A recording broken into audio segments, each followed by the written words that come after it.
During this night, Howard gets hit with another grenade and has more shrapnel inside of him, which he's pretty much more shrapnel than Guy at this point. Low key. I am Iron Man.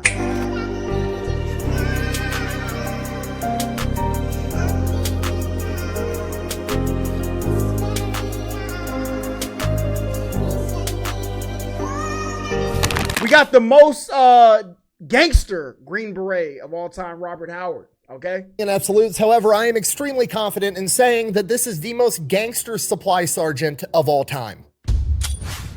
Today we're talking about Robert Howard, the most decorated Green Beret in U.S. history. He started off his military career as a mechanic, then became a parachute rigger, then became a supply sergeant. After being shot in the face and surviving in Vietnam, he then volunteered to go out with MACV SOG whenever they needed an extra guy or a strap hanger, despite having no Green Beret or Special Forces training. Despite his initial lack of training, he rapidly went from the extra guy they brought along to help carry the radio to the man they specifically requested to come and help on their most dangerous missions. Having been shot in the face, blown up, and severely wounded multiple times on multiple occasions, he is quite literally the human embodiment of the Terminator and has been written up for the Medal of Honor on 3 separate occasions and awarded it once because that's legally the amount of times he could earn it. In addition to that, he has been awarded 2 Distinguished Service Crosses, the Silver Star, the Defense Superior Service Medal, 4 Legions of Merit, 4 Bronze Stars with V device, and 8 Purple Hearts. And we're gonna get into it right after a word from our sponsor. This video is brought to you by Element. Okay, we're shout out Element. I be seeing Element in Target. You know what I'm saying?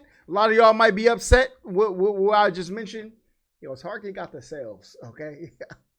Catch me right there. Like feather, like son. All right, our story begins. Like father, like son. I would look. Let's not talk about it. On July 11th, 1939, when Robert Howard is born in Opelika, Alabama. When he's 4 years old, his dad is drafted to go off and fight in World War II in the Pacific, and when dad comes back... Yo, leader of souls, let me tell you something, all right? If anybody ever attempts that, y'all gonna have to raise bail money, all right? He suffers from what I can only describe as undiagnosed PTSD and has a crippling alcohol problem. From there, dad works at the local cab company for the rest of Robert's childhood, and he grows up dirt poor in Opelika, Alabama, with his dad, his mom, his grandmother, and his 6 younger siblings. The only early childhood memory that he ever talks about was when he was young, he finally got a new pair of shoes, which was a big deal for a poor kid in the 1940s, and 5 high school bullies were trying to take his shoes, and for the first week, they would chase him from the bus all the way to his house, but he would always outrun him and never get caught and got to keep his shoes. That boy sure is a running fool. After seeing this, his grandmother pulled him aside and said, "Robert, you don't run away from your problems, you run towards them." The very next day, he comes back home from school beat up, but he still had his shoes. From here, Robert continues to grow up, and he is pretty much a brick shithouse of a young man, being 6 foot tall, 170 pounds, extremely athletic, and good at sports. Despite that, he drops out of high school to help his family make money and goes to work with dad at the cab company. When he's 17 years old, he gets his GED and then wants to enlist in the military. Dad is furious, doesn't want his son to enlist, wants him to go off, get a normal job, lead a normal life. Robert basically just comes to him and is like, "Look, I'm 17, I need your signature to let me go join the military, but I'm gonna do it in a year anyways if you say no, so you might as well just let me do it now." Dad agrees, signs the paperwork. Robert ships off to basic training. Crushes basic, crushes AIT, no problem whatsoever, ends up getting stationed at Fort Hood, and he is a mechanic because of his experience at the cab company. Now that sounds all good and fine, but this isn't what Robert wanted. Robert grew up watching propaganda from World War II and the Korean War. He wanted to go off and become a paratrooper, and now he's stuck inside the motor pool doing maintenance on a bunch of military vehicles. This is just, it's not what he wanted. But he's trapped, there's nothing he can do. So he basically just lives it up. He's, you know, a lower enlisted private, then a specialist. He's partying, he's drinking too much, he's going out with his friends. He's not really doing anything to advance his military career. After a couple of years of doing that, his re-enlistment's starting to come up, and his sergeant pulls him aside and is like, "Hey, look, if you want to stay in the army, you got to get your shit together and actually start doing stuff to advance your career.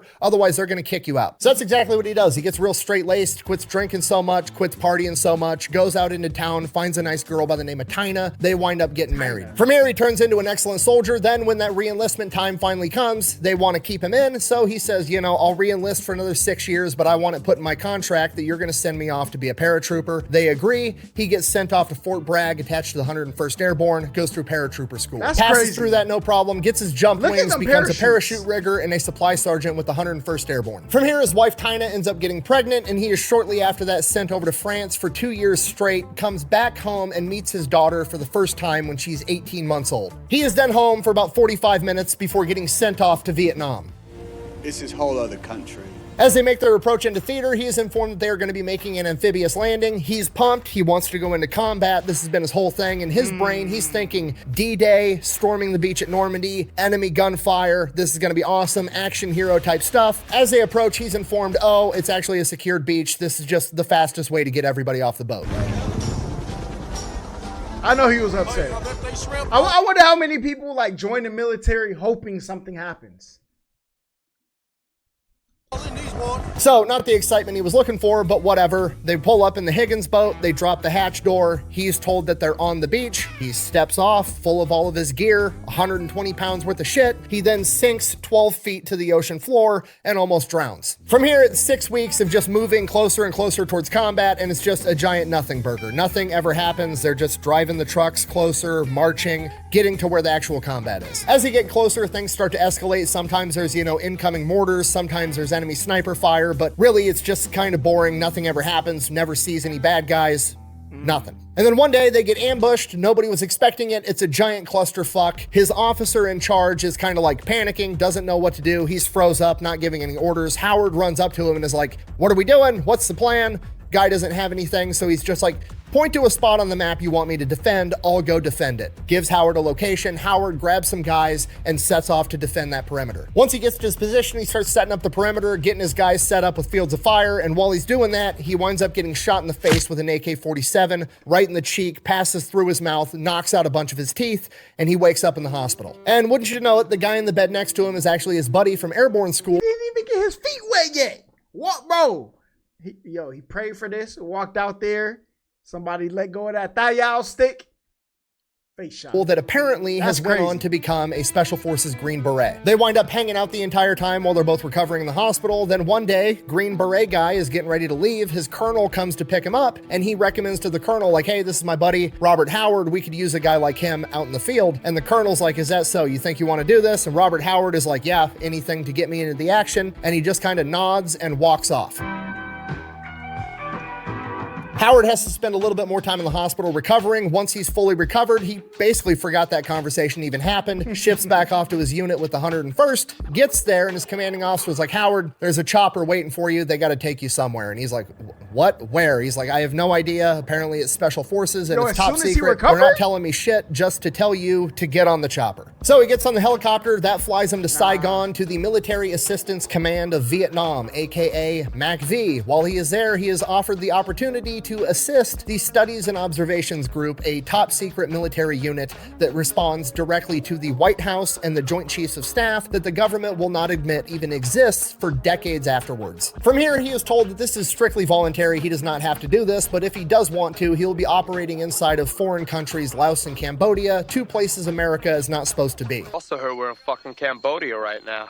Cambodia? Man, you kidding me. Because of that, on these missions, he will be going behind enemy lines with nothing that identifies him as an American soldier, and if he is killed or captured, which there is a high likelihood of, the American government will sweep it under the rug and say they know nothing about it. Now, I can only assume hearing this, Robert is like, okay, so let me get this straight. You want me, a supply sergeant, to go out with the Green Berets in a country we're not supposed to be in the most dangerous combat that you have, with a super high casualty rate, with no Green Beret training whatsoever. And the American government is like, crazy. Yeah, that's exactly it. And if you survive for like 6 months, we'll send you back home to America, and then you can get your Green Beret, and we'll get you the training then after you've already done the job. To which Robert is like, you sign me up. Bitch, I'm in.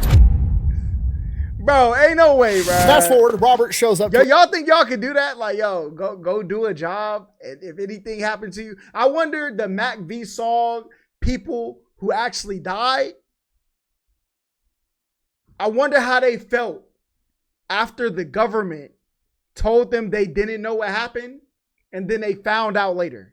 How would you feel in that situation? I know somebody watching this had to have gone through that. Let me know. A SOG forward operational base, and he is blown away because it is not like any other military operation he has ever seen. Robert is straight-laced, clean-shaven, right uniform, right place, right time, and everybody else on this operational base is just walking around in whatever clothes they want. They've got beards, they've got ponytails, don't look like the military professional that he's ever seen, yet these are the best operators America has to offer. Despite eventually going on to become one of these guys, he never really gives up his clean-shaven, straight-laced appearance, which, you know what, to be fair, Fucking look at him. If I looked like that, I wouldn't give up my clean-shaven look either, okay? Look at his jawline. Homie could get in a katana fight with that jawline and probably win. Sorry, anyways, from here, he spends the next 6 months being the supply sergeant on the forward operational base and operating as a strap hanger. Strap hanger is just the term for like, hey, we've got a group of SOG guys going out. They need an extra volunteer to help carry the radio and just do what they're told. Robert starts doing a ton of that. And to be honest, during this period of time, we don't have many specifics outside of that for multiple reasons. Everything's top secret. A lot of the MACV SOG documents were destroyed after Vietnam,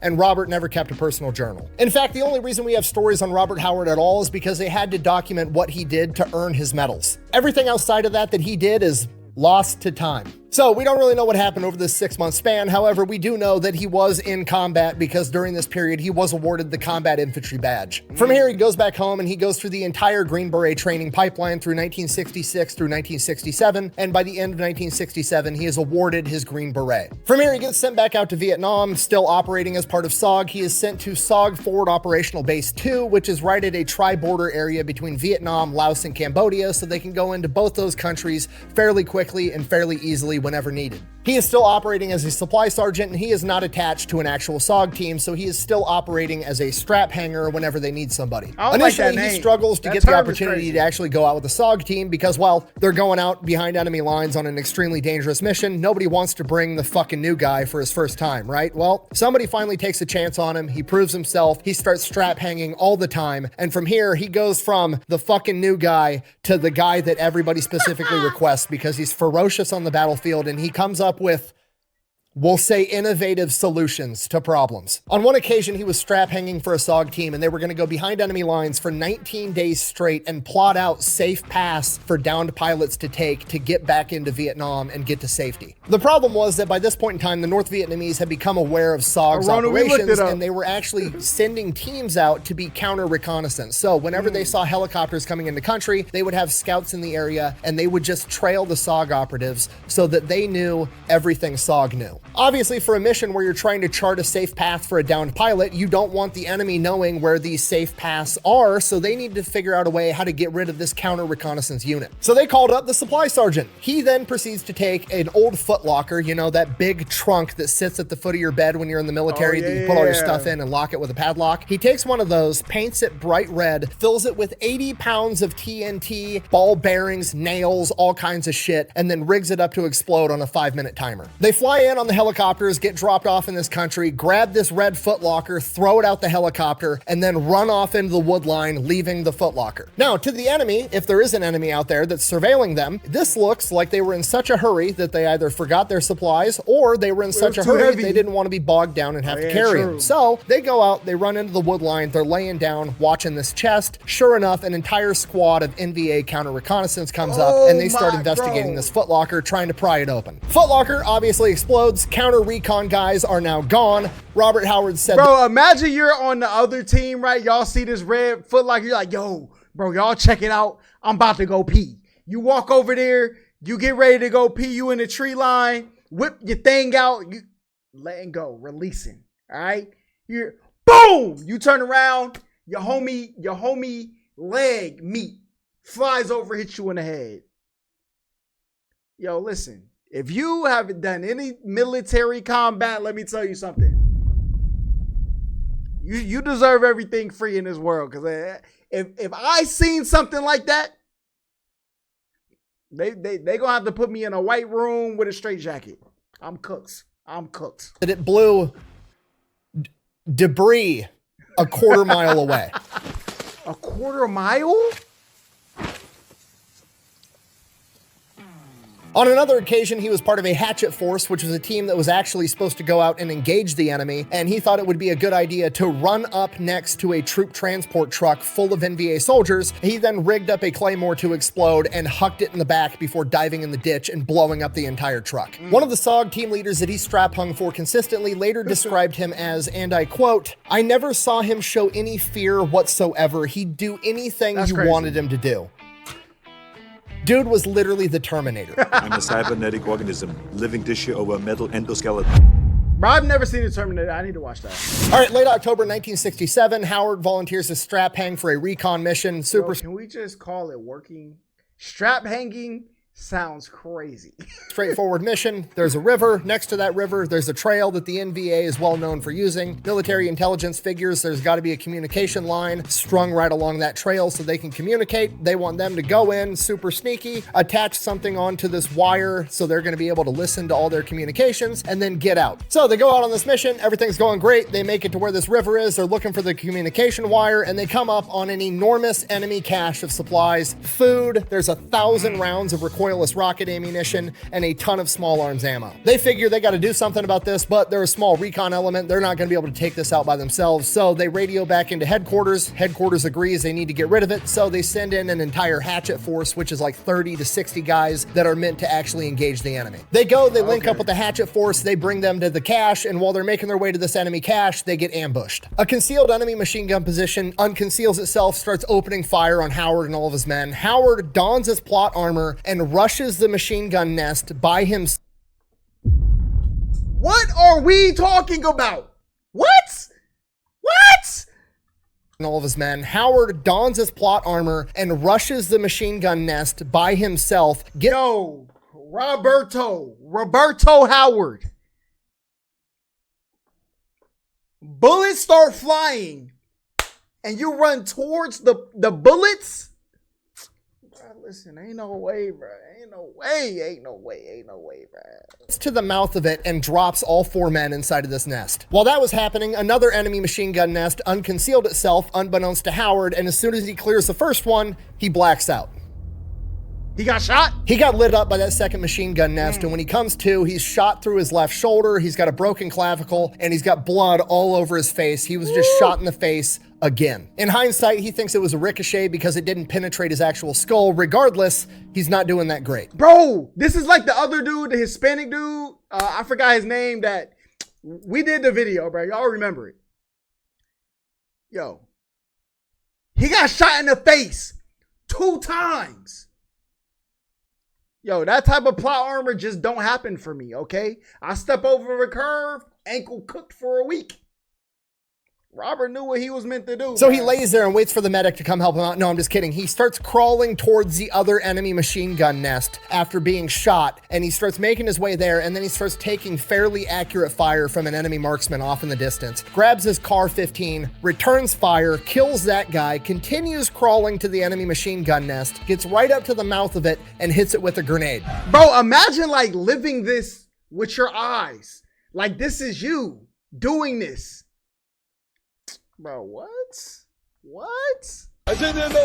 From here, he runs back to his men, makes it to cover, and they start getting lit up by that first machine gun nest all over again. More bad guys have spawned from the jungle and manned this gun all over again. Made a mistake, left the machine gun operable, not about to make that mistake again. Looks to one of his men, says, "Give me that rocket launcher." Hands Bob the rocket launcher. Bob pops up out of the ditch, fires a rocket launcher directly at this nest, blows the entire thing up. From here, the Hatchet force and everybody else moves in. They burn all the food. They blow up all the ammunition. They exfil. They get extracted by helicopter. Bob gets sent off to the hospital. Bob gets patched up at the hospital, gets out of the hospital, gets in a helicopter. They fly him to MACV SOG headquarters with one other guy that was there that apparently did exceptional things in the battle as well. And they go into a meeting with General Westmoreland, the 4-star general that is in command of all of SOG. Westmoreland then sits him down, tells him that was one of the biggest enemy caches they've ever found, and that this mission was an enormous success, and both of them performed incredibly, and basically does like the Godfather Mafia move of like, I owe you one.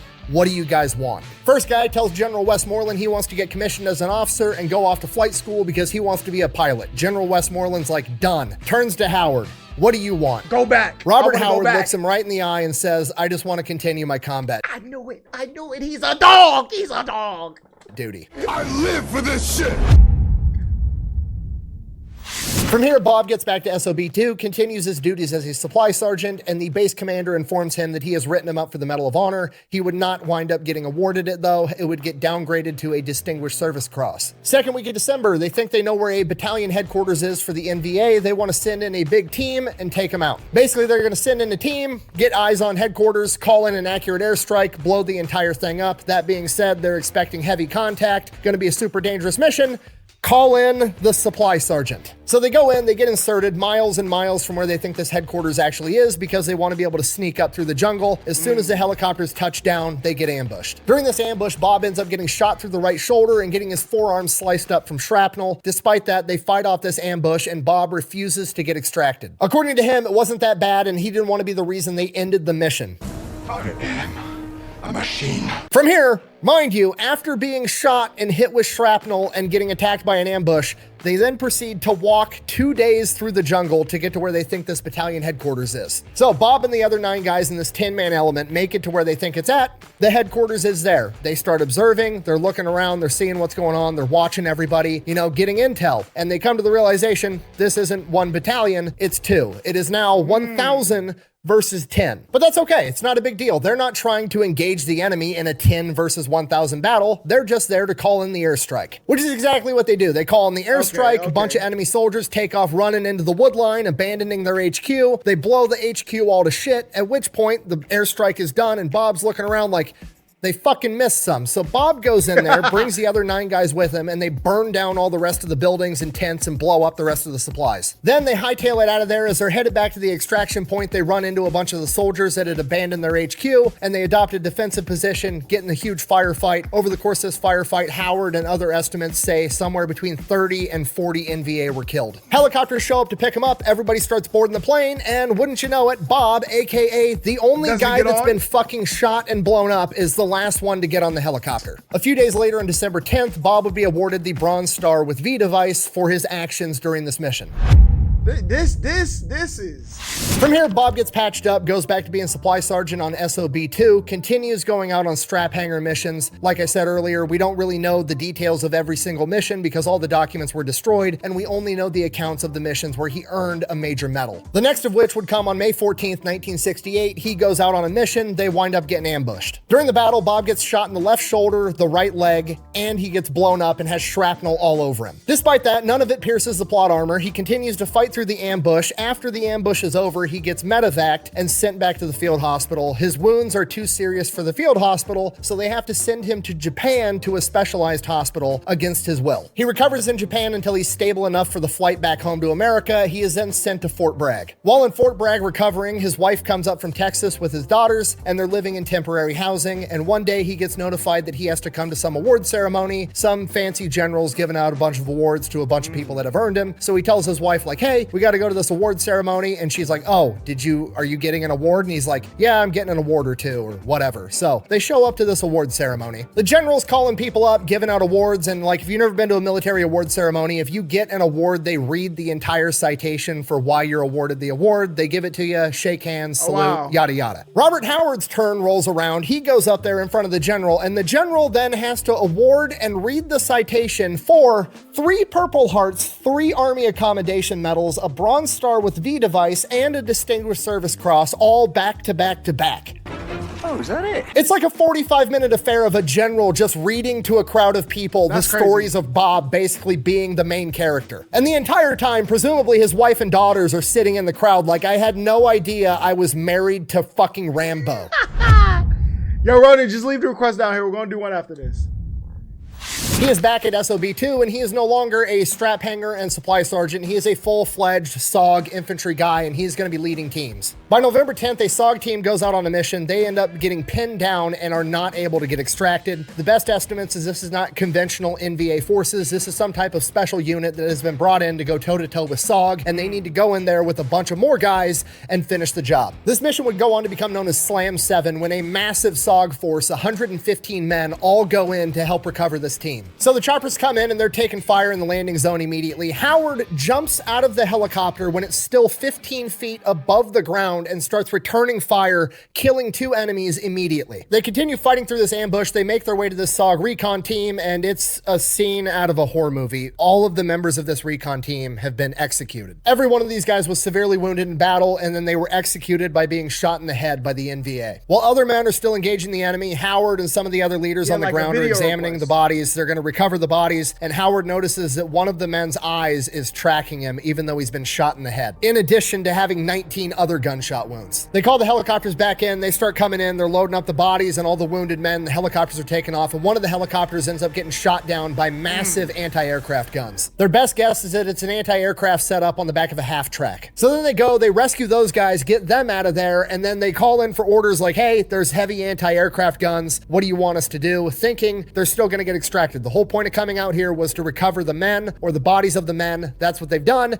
Time to leave. Chain of command says you need to take out the anti-aircraft guns. You don't know where it came from, go find them and take them out. Son of a bitch. Okay, this just turned into an overnight operation. They bed down for the night. They get ambushed in the middle of the night with grenades and mortars, one of which peppers Howard's entire backside with shrapnel. Howard then calls in air support, orders his men to only return fire with 40mm grenade launchers because that's not going to give off a muzzle flash, giving the enemy their position. Airstrike comes in, the NVA leaves, they're cool for the rest of the night. The next day, this massive element of about 100 men... How do you sleep? How do you get through the night after you just got hit with your back with grenade shrapnel, bruh? How?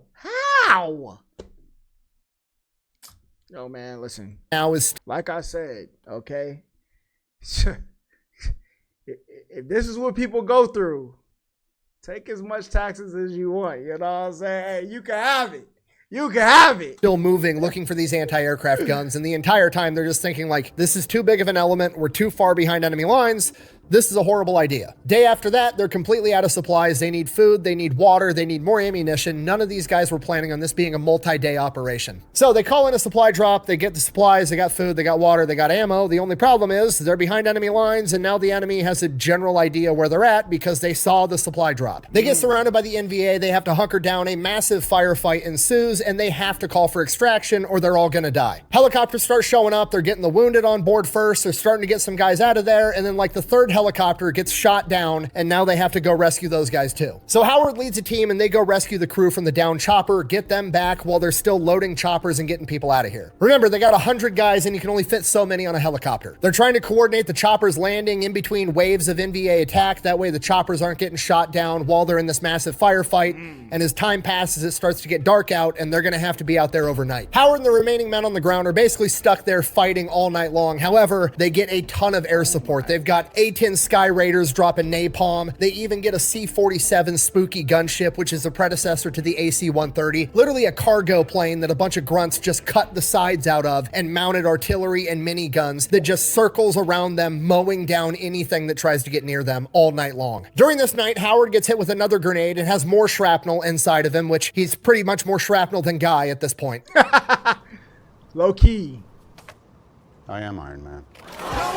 Finally, morning comes around. It's foggy as shit out. The battle's died down. It's really looking like they're going to make it out of this alive. And through the fog, there's two silhouettes coming towards them with their hands in the air, and it's two NVA soldiers. Howard and the commanding officer both yell, "Don't shoot," because if they're surrendering, we want to take them in for intel because very few NVA soldiers have been captured to gain intel. Unfortunately, with this massive SOG element, there was a large contingency of indigenous people that were fighting alongside SOG, and those guys did not listen and shot both of them immediately. At this point, Howard's pissed, the commanding officer's pissed off, and they're just like, fuck. They're waiting on the choppers to come, and after a couple of minutes, another silhouette comes walking forward with his hands up. It's another NVA trying to surrender, and before anybody can react, Howard jumps up and sprints at the guy and literally picks him off the ground, throws him down, makes sure he doesn't have anything on him, and then carries him back into their position. From here, they get extracted, they make it out. Howard actually has to go to a bigger hospital because the little aid station on their fob isn't big enough to handle his injuries, so he gets sent off to the hospital. While he's there, he finds out that that is only one of 3 NVA that have been captured by SOG in years. And the intel that they gained from him led to 9 successful bombings of NVA bases. For this, he was again written up for the Medal of Honor, but it was downgraded to a Silver Star and a Purple. Yo, they really doing my man's bad, all right?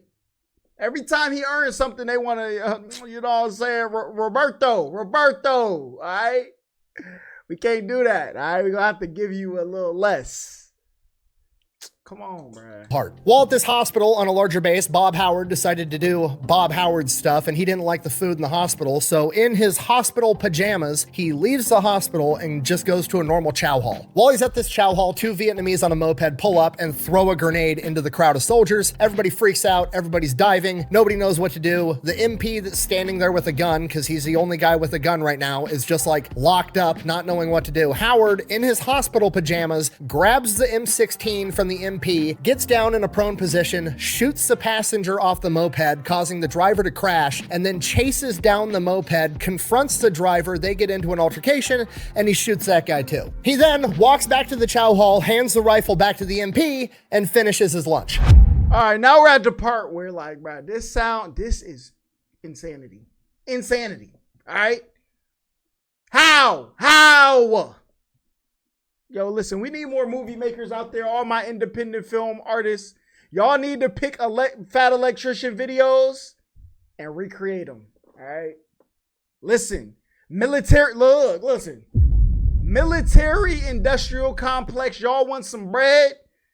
Y'all don't want to keep taxing the people? Listen, go ahead and fund a couple of military videographers, recreate these stories.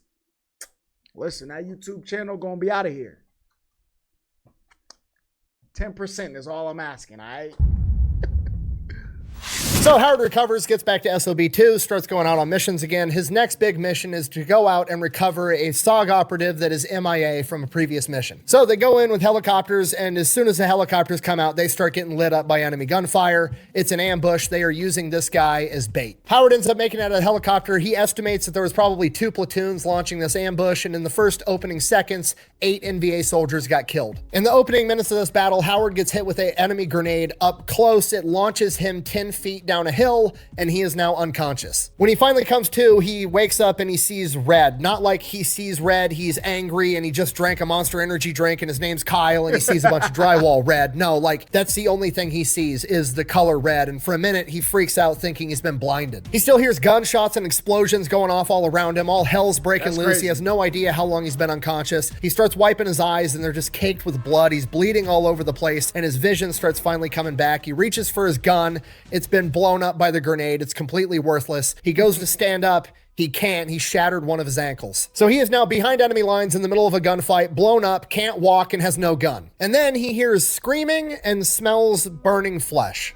All the rest of the men that aren't injured have made their way into the wood line off of the landing zone, and there is now an NVA soldier that is going to all of the wounded men, mostly indigenous guys, and Robert Howard, and he is walking up to them with a flamethrower and burning them alive. At this point, Howard knows he's fucked. He's about to get burned alive, so he starts digging around for anything he has on him that's going to be helpful. He ends up finding a frag grenade. His hands are so messed up, he can't really use his fingers yet with a lot of dexterity. So he's fighting, trying to get his fingers in, and he manages to pull the pin on this grenade, and he's holding the spoon down, and he figures, you know, I'll blow myself up rather than get cooked. But he waits. He's in some tall grass. Maybe this guy isn't going to see him and he's not going to have to blow himself up. So that's what he does. He just waits there, holding this grenade spoon down so it doesn't blow up. He's got the pin in the other hand.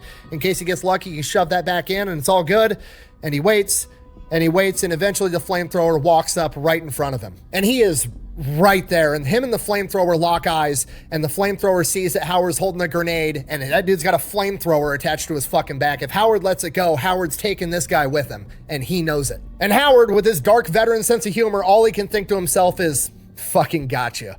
And this flamethrower and Howard are just looking at each other right in the eyes. Howard's got this big shit-eating grin on his face like, I'm gonna take you with me. And eventually the flamethrower just kind of nods and starts to step backwards. And as soon as that happens, the SOG guys in the tree line see the flamethrower and start shooting at him, and he takes off running into the tree line. Howard throws the grenade after him, has no idea if he hit the guy or not, turns around and starts crawling towards his men. And the crazy part, in his head, he wasn't thinking, I need to get to my guys to get help for me. In his head, he was thinking, I gotta get to my guys, they need my help. Which is the most main character energy shit ever. On his way there, he comes across his lieutenant, who's alive, but in worse shape than he is, really shot up. And he gets his web gear off, throws that next to him, and starts rendering first aid. And then an enemy bullet hits the LT's web gear and detonates the ammunition inside of it, launching Howard and the LT all over again. He loses consciousness.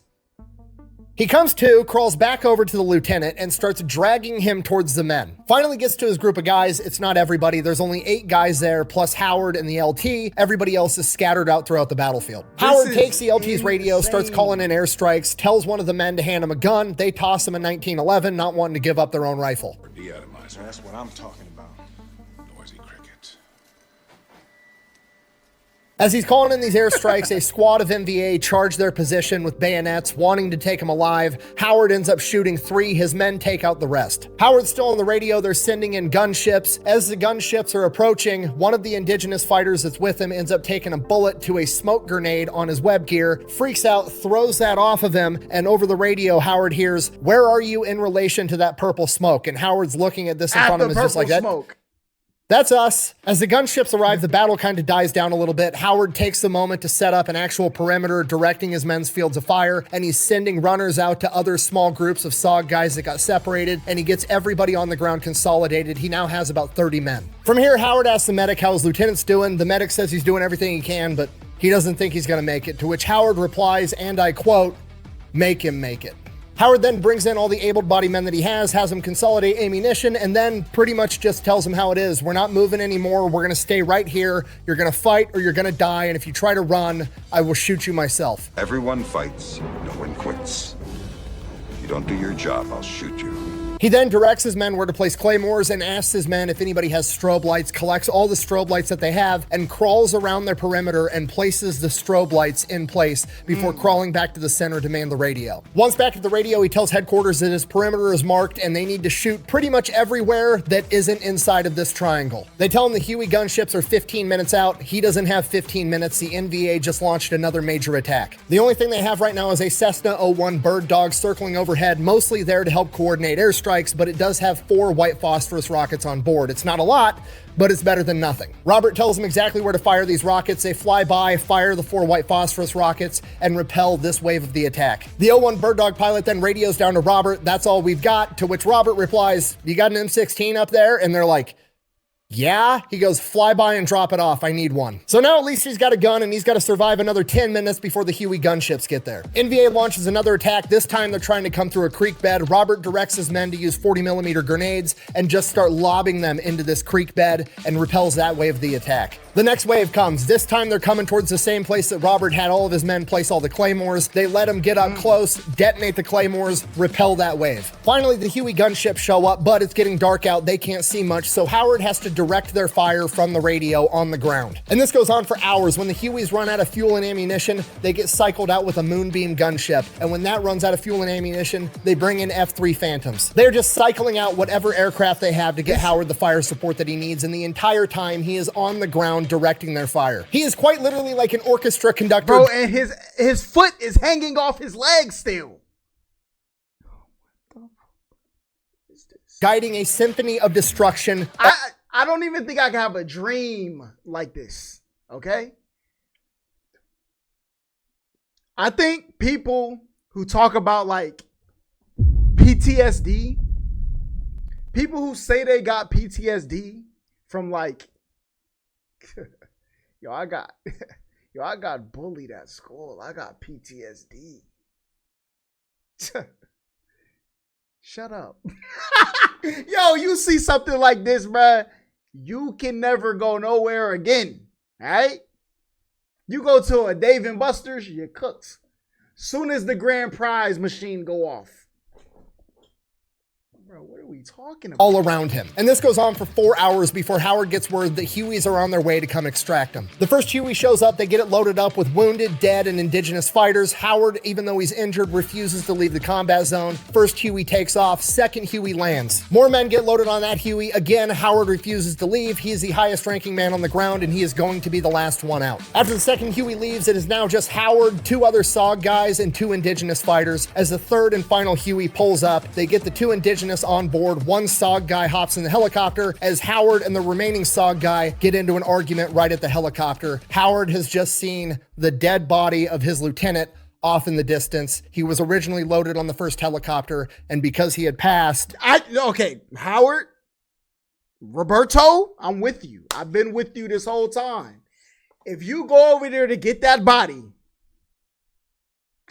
Yo, listen. Some of the indigenous fighters decided they were going to throw his corpse out of the helicopter to lighten the load so the helicopter could get out of there faster. Robert Howard is not about to leave his lieutenant out there. The other SOG guy in the helicopter hops out, and the three of them go out, retrieve his body, drag it back to the helicopter, get him loaded up. The other two SOG guys get loaded in the helicopter and then pull Howard into the helicopter as he is the last man out. From here, Howard is immediately shipped off to a hospital in Saigon to be treated for his injuries. The chain of command then debriefs all of the remaining men that they have, and pretty much everybody has the same story. They all would have died if it weren't for the leadership of Robert Howard. The men on the ground were credited with 25 to 50 kills, and the airstrikes directed by Robert Howard were credited with at least 50, most likely more. For this, Robert Howard is awarded a second Distinguished Service Cross and written up for the Medal of Honor for a third time. After the debriefs, a couple of days go by. Nobody's really expecting to see Robert Howard anytime soon. If ever again, he might be going home for good after the extent of his injuries. And sure enough, like 4 days later, he shows up in hospital pajamas to SOB2. He was apparently satisfied with how much he had recovered in 3 days and thought the medics on SOB2 could handle the remainder of his recovery. So he went AWOL from the hospital, hitched a ride back to SOB2, and he's planning on going back out on missions already. I know I've already said this, but the dude is literally the Terminator. He can't be stopped.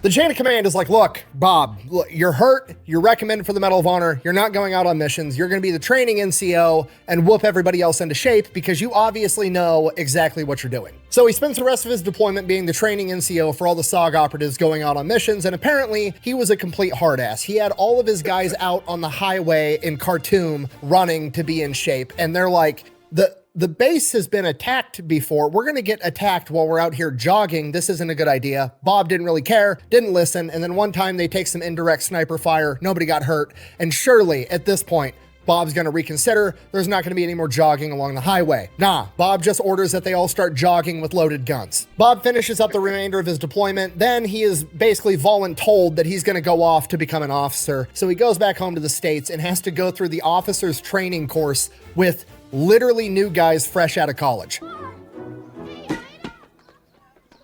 out! Doyle rules! Which is hilarious. Could you imagine being some 23-year-old kid that's got a 4-year degree from college and now you're in officer training school to be an infantry officer and you're in the same class as Bob fucking Howard, the Terminator, who's got 2 Distinguished Service Crosses and like 5 Purple Hearts at this point? That's even worse, could you imagine being this guy's instructor tasked with teaching him how to be an infantry officer? Obviously, he passes officer candidate school with flying colors. From here, they ship him off to Ranger School, which is one of the hardest programs in any military branch ever. He basically walks through it backwards and graduates as the Distinguished Honor Graduate, meaning he was literally the best guy in the entire class, which is super impressive regardless, but it's absolutely insane that Bob Howard was able to be the best guy in the entire cycle of Ranger School, despite having been blown up, shot multiple times, all the shit he's been through, and he's like 30 years old, and he's just smoking all these new recruits. After that, he goes to some other leadership school, then they send him off to Jungle Warfare School. Of all the schools he apparently needs to go to, they send him to Jungle Warfare School. After that, they send his ass back to Vietnam, to Khartoum, to SOB2. And the crazy part, he's pumped. He wants to get back and start going out on missions. He gets there, he's told that he's still waiting for the Medal of Honor. They're not going to be sending him out on missions. He's going to resume his role as training all of the new guys. From here, he does a great job. He knows when a guy's ready to lead a team. He knows when a guy isn't. He's training these guys, toughening them up, getting them ready. Sometimes he takes it a little bit too far. There was one time he loaded shotgun shells with rock salt and was shooting it at people. It was Vietnam. It was a different time.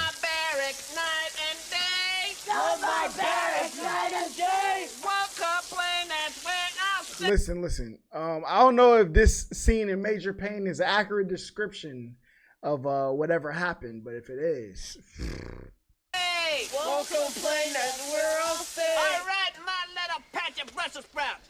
Uproot yourselves. Climb out the pool, get some rest. Tomorrow, lady, we gonna start the hard stuff. So he didn't get to go out on missions, but he still did get to see some action because multiple times while he was there, SOB2 was attacked and he got to help defend it. On one of these occasions, he would actually be shot in the heel during the opening portion of the battle. Bob, being Bob, doesn't really give a shit, just bounces right off his plot armor. He starts directing men and leading the defense of the compound. And as he's doing his thing, some specialist comes running up to him and is like, Bob, you got a phone call. And he's like, motherfucker, I'm kind of busy right now. We're defending the compound. And he's like, but it's General Westmoreland. And he's like, what does he want? I mean, does he know that we're under attack right now? What's the deal? He goes, no, but he wants to talk to you. You need to go talk to him right now. So he's like, fuck, okay. So he like limps across the base, gets over to the phone. Bob answers the phone. He's like, hello. And General Westmoreland's like, Bob, how are you? And he's like, I'm good. My foot kind of hurts. I'm a little bit busy. What's up? And he's like, I just want to call and congratulate you. You're being awarded the Medal of Honor. And he's like, oh,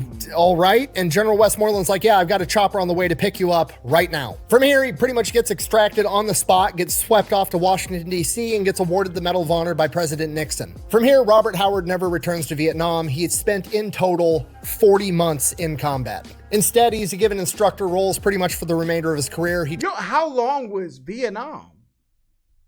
40 months. How long was he? Trains airborne soldiers, he trains infantry, he's an instructor at Ranger School, all kinds of stuff. And while he almost certainly does miss going out and doing Robert Howard stuff, he also appreciates the opportunity to make up for lost time with his daughters. As tough and as crazy and as violent as he could be, he treated those girls like little angels. And on one occasion, one of the teachers at the military school that they were attending decided that he was going to take his belt off and whip one of his daughters for being loud and disrespectful in class. Upon hearing this, Robert Howard then instructed his daughter to get in the car. They drove to the officer's house on base. He walked up to the front door, rang the doorbell, made his daughter apologize to the officer for being disruptive in class, and then sent his daughter back to the car. And then got the whooping. And then proceeded to beat the shit out of him on his own porch. He then was stationed down in Fort Lewis, where he was an officer with the Yo, come on, man. Come on, man. Parenting, man. 2nd Ranger Battalion, where he was known for training 10 years for America, but 20 in total because France was there for 10 years prior. Okay. I don't know why I thought it was like 6 years. 10 years? Yo, America, what was y'all doing? Extremely hard with his guys and leading from the front. During a field training exercise, they were going to jump out of a plane, simulating an airborne mission, and then they were going to pack their shit up and road march 26 miles. Upon jumping out of the plane, Robert Howard's chute doesn't open properly, and he hits the ground at twice the speed he's... Come on now. Listen. I hate be hearing these stories. We get to the end. Supposed to. The medics overseeing the LZ run up, assuming that this guy is dead, only to find Robert Howard packing up his chute. He looks over at the medics and says, if this shit gets any harder, I'm gonna quit. He then proceeds to finish the 26-mile road march. How you doing? I'm back, motherfucker! Okay, Robert Howard might be the biggest badass I've ever covered, which is saying an awful lot. I've never seen plot armor this thick. Bro, this is the plot armor king. Okay? We ain't never seen nothing like this. Never. This is the most unbelievable the Fat Electrician video I've ever seen. Ever. Okay? If somebody looked me in my face and they said, yo, that's fake, I'll be like, I don't blame you. I couldn't blame you. It's absolutely insane. He continues to serve in the military in multiple roles until finally retiring in 1992 after 36 years in service at the rank of colonel. He would then pass away at the age of 70. Like, look at him, bro. Look at him. He looked like he was ready for anything. I'm going to get through anything. All right? 36 years in service at the rank of colonel. He would then pass... Billy Wall, which one was that? I don't remember. Did we do that one? Passed away at the age of 70 in 2009, and that is a story of Robert Howard, the most gangster supply sergeant of all time, the most decorated Green Beret of all time, and quite literally the human embodiment of the Terminator. Thank you for watching. The best way to support the channel is go buy some merch over at thefatelectrician.com. Quack bang out. Hey man, oh hold on, we got an after scene. Look, I ain't forget, man. Oh, and then there was a story of when his son-in-law asked permission to marry one of his daughters, and he said, and I quote, "As I extended my hand to shake his, it was the largest hand I had ever seen in my entire life. He then proceeded to tell me, I know why you're here and you have my permission, but know this, if you ever hurt my daughter, no one is ever going to find your body." Bro, listen. Yo, somebody tell me that. We got another one? Hold on. Healed, and there was a sergeant named Brown who got shot up pretty bad, but he come over to me and I said, is the lieutenant still alive? And he said, yes. He said, we've got him down. He said, I've got an IV in him, but I don't think he's gonna make it. I said, make him make it. I said, you keep that lieutenant alive. Bro.